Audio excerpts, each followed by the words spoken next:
Do you want to reflect on this week for a moment? I actually think going beyond just the insane events of the near assassination of the president, now with Vance on the ticket, so many people are saying this party could not be more different from the party that it was, 10, 15 years ago. Well, that's absolutely true. There's been a fundamental shift. The party of Reagan believed in a lot of things that the populist party of Trump does not believe in. He believed, for example, in avoiding isolationism. It felt that you had to confront evil with significant force. It believed in market economies. It didn't believe you should manage the economy from the White House by picking winners and losers. It believed that we should give our industrial base the chance to compete worldwide through lower trade tariffs. It believed in fiscal discipline, something that Donald Trump doesn't seem to believe in, which is that you don't spend money you don't have in an extraordinary way.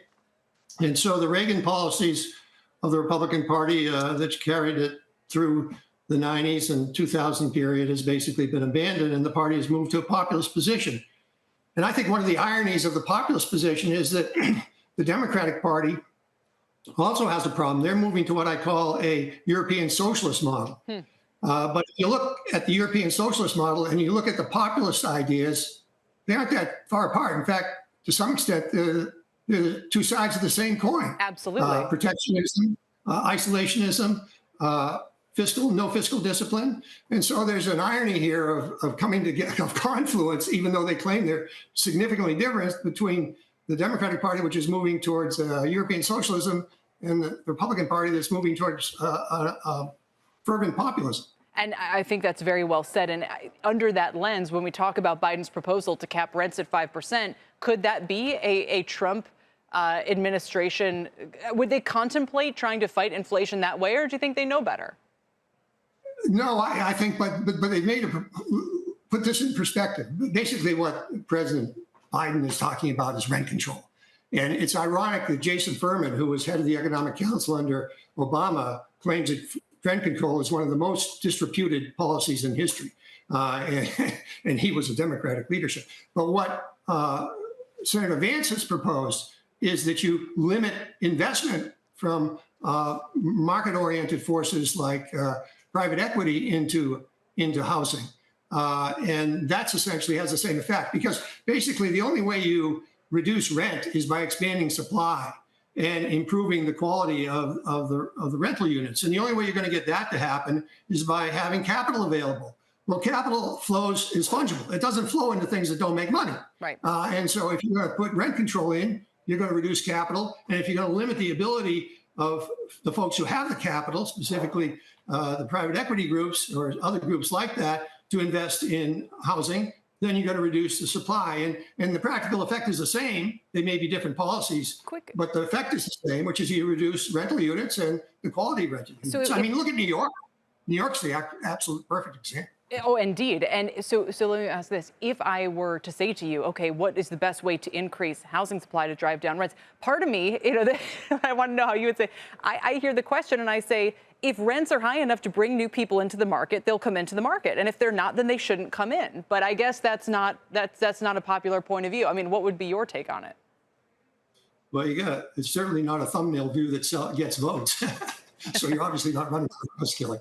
But as a practical matter, what you do is you make investing in housing economically viable.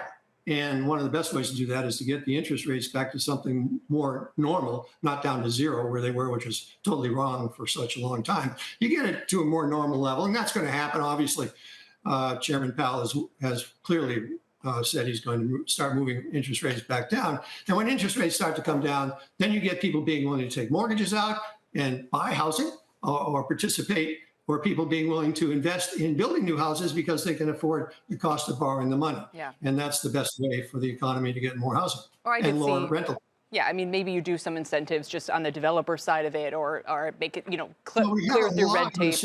Yeah. So, Senator, the accelerated depreciation. Yeah, exactly. And the way the tax code treats housing. So housing gets very significant benefits. Just the mortgage deduction is huge. But and so I don't think tax incentives are needed at any more significant level. I think what you do is you simply get the economy back to functioning normally in the area of investing, and creating new units and renovating old units. All right, let me then, Senator, while we have you, ask you about the latest news, Justin, which is that Adam Schiff has become the latest lawmaker to call for President Biden to drop out of the presidential race. He's the California Democrat, of course, seen very close to Pelosi, and we're waiting to see from her whether there's any final indication of which way this should go. In Schiff's statement released just moments ago, he calls Biden one of the most consequential presidents in our nation's history, but goes on to say, I believe it is time for him to pass the torch. What does this tell you? It tells me that the Democrats realize that they're in really, really serious trouble, and they're on the verge of some level of annihilation where they lose both the House, the Senate, and the presidency, and they're scared. And in politics, if you're going to lose your job, that really scares you. And, you know, Adam Schiff is the consummate politician. The real player here, you mentioned, is Speaker Pelosi. She is the force in the party, in my opinion, for rational thought. She's the gray hair, for lack of a better word. She does have gray hair, I think. And basically, if she says time's up, then I actually think it is up for President Biden. But, you know, the only way they're going to get competitive again in this race as it lays out now. Now, everything that changes in politics, we all know that, you know, a day is a year as far as politics is concerned. But the way things are going right now, the only way they're going to change things is to change their nominee. And Adam Schiff obviously has come to that conclusion. Should Speaker Pelosi come to that conclusion, and I think President Biden has some real problems because, let's face it, very honestly, and I hate it, and this is the truth. I mean, the American people see this. He really isn't up to being president for the next 4 years, and people know it.